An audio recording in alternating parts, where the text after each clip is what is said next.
Hello दोस्तों, last video में जैसा कि हम लोगों ने डिस्कस किया था डिज़ाइनिंग डिपार्टमेंट के बारे में और उसके रूल के बारे में थोड़ा सा। तो आज का जो टॉपिक है, जैसा कि लास्ट वीडियो में मैंने बताया था कि we will discuss about the merchandising department. Merchandising department में सबसे मेन जो रोल होता है और कंपनी का जो सबसे मेन पर्सन होता है, जो जिसका काम होता है, वो है गारमेंट मर्चेंडाइज़र का। गारमेंट मर्चेंडाइज़र कंपनी में सबसे बड़ी भूमिका निभाता है ऑर्डर्स के रिगार्डिंग। तो आप पूछेंगे मर्चेंडाइज़र का रोल क्या होता है। मर्चेंडाइज़र का रोल होता है कि to coordinates between the buyer and the company. एक ब्रिज की तरह वो काम करता है ऑर्डर को फुलफिल करने में। ठीक है। डेली उसका वर्क क्या होता है? डेली जो वर्क होता है उसका, सबसे पहला तो सैम्पलिंग। जब तक आप सैम्पलिंग नहीं करेंगे तब तक आपका ऑर्डर्स नहीं आएगा। तो जो डेवलपमेंट्स होती है बायर्स के रिगार्डिंग, बायर्स जो हमारे को डेवलपमेंट देता है उसकी हम सैम्पलिंग करते हैं, तो उसके ऊपर ही फिर बायर्स के ऑर्डर्स आते हैं। जो भी सैम्पल पसंद आता है उनको, तो उसके ऊपर कॉस्टिंग की जाती है, जो कॉस्टिंग मर्चेंडाइज़र ही करता है, और नेगोशिएशन भी उसके ऊपर मर्चेंडाइज़र ही करता है।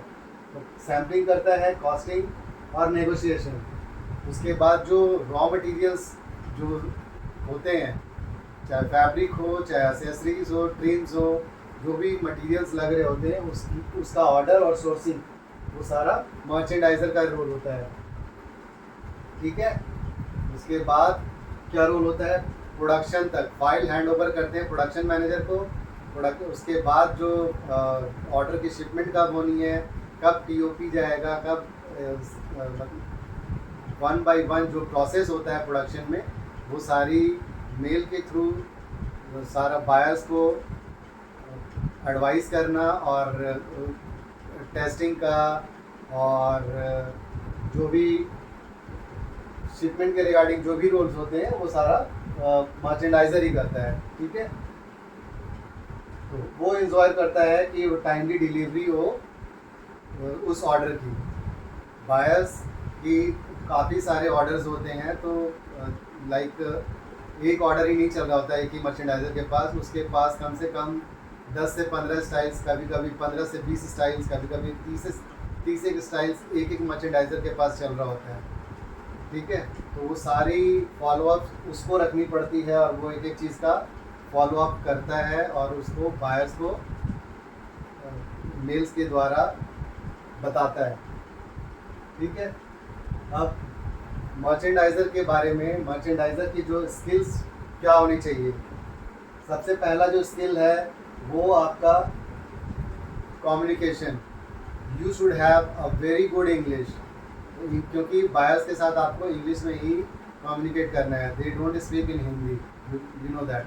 तो बायर्स, चाहे वो यूरोपियन बायर्स हैं, चाहे अमेरिका के बायर्स हैं, ऑस्ट्रेलियन बायर्स हैं, कहीं के भी बायर्स हैं, you have to coordinate with them in English, okay, by mail और by phone, okay। तो आपका इंग्लिश कम्युनिकेशन बेस्ट होना चाहिए, बेस्ट, बहुत अच्छा होना चाहिए। आपको आपकी जो नॉलेज है प्रोडक्ट की, प्रोडक्ट बोले तो फैब्रिक और ट्रिम्स और गारमेंट्स, इसकी साउंड नॉलेज बहुत अच्छी होनी चाहिए। फैब्रिक के बारे में अच्छे से इन डेप्थ नॉलेज होनी चाहिए। उसकी टेस्टिंग कैसी होगी, यार्न डाइड है, क्या चीज़ें, बहुत सारी चीज़ें होती हैं जो आगे आने वाले वीडियो में मैं बताऊंगा। तो फैब्रिक, ट्रिम्स और गारमेंट्स की अच्छी नॉलेज होनी चाहिए। ठीक है। प्रोडक्ट नॉलेज होनी चाहिए।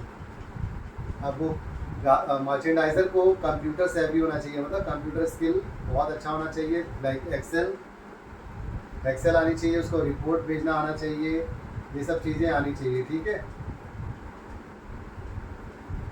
बहुत बड़ी चीज़ है, जैसा कि मैंने अभी बताया कि आप एक एक मर्चेंडाइज़र के पास कम से कम 15-20 डिज़ाइंस या स्टाइल्स आप बोल सकते हो एक साथ चल रहे होते हैं। तो हर डिज़ाइन को माइंड में रखना, तो बहुत सारी चीज़ें बहुत प्रोसेस में चल रही होती हैं, फॉलोअप हम रखना होता है हमें।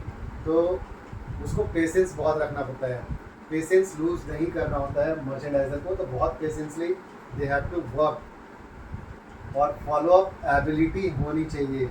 काफ़ी पेशेंस और काम होगा तभी जा कर के वो एक अच्छे मर्चेंडाइज़र का रोल निभा पाएगा वो। ठीक है। तो पेशेंस एंड फॉलोअप एबिलिटी होनी चाहिए। ये स्किल्स हैं।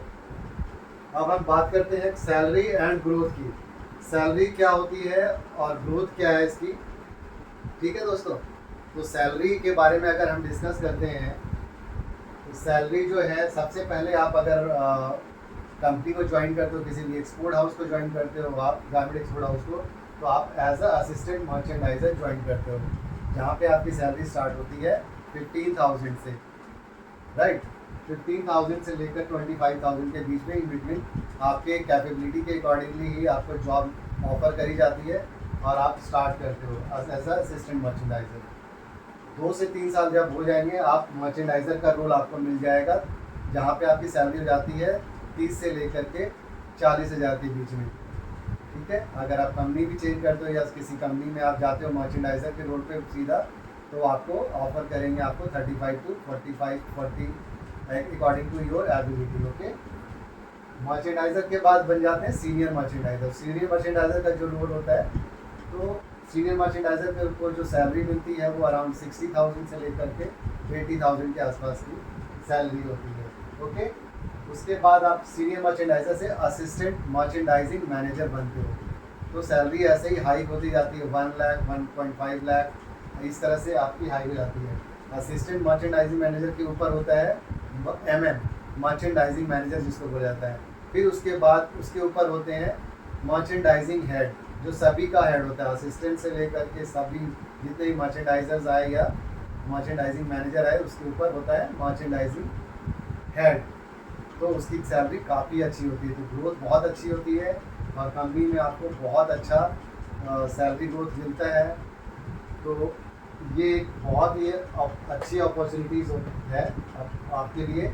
अगर आप एक कोई जॉब रोल देख रहे हो, तो ये जॉब रोल आपको बहुत अच्छा लगेगा। अगर आपको ये रोल पसंद आया है या आपको वीडियो में कहीं पे भी कुछ और भी समझना है, तो आप मुझे कमेंट्स करके बताइएगा, ताकि मैं अगले वीडियो में आपको और भी क्लैरिटी दे सकूँ, या कमेंट करके मैं आपको बता दूंगा साइड से, ठीक है। तो वीडियो में बने रहने के लिए, आगे के इस तरह के सारे वीडियोस को देखने के लिए मैं आपसे रिक्वेस्ट करूंगा कि आप इस वीडियो को लाइक कीजिए, शेयर कीजिए और सब्सक्राइब जरूर कीजिए, ताकि आपके बहुत सारे बच्चे हैं जो छोटे छोटे क्षेत्र में रहते हैं इंडिया के, तो उन तक ये वीडियो पहुंचे और वो लोग समझ पाएँ और जान पाएँ। मैं जितना हो सकता है वो मैं बताऊंगा, ठीक है। तो आप फिर से रिक्वेस्ट करूंगा, please like the video, subscribe the video, okay. Thank you so much.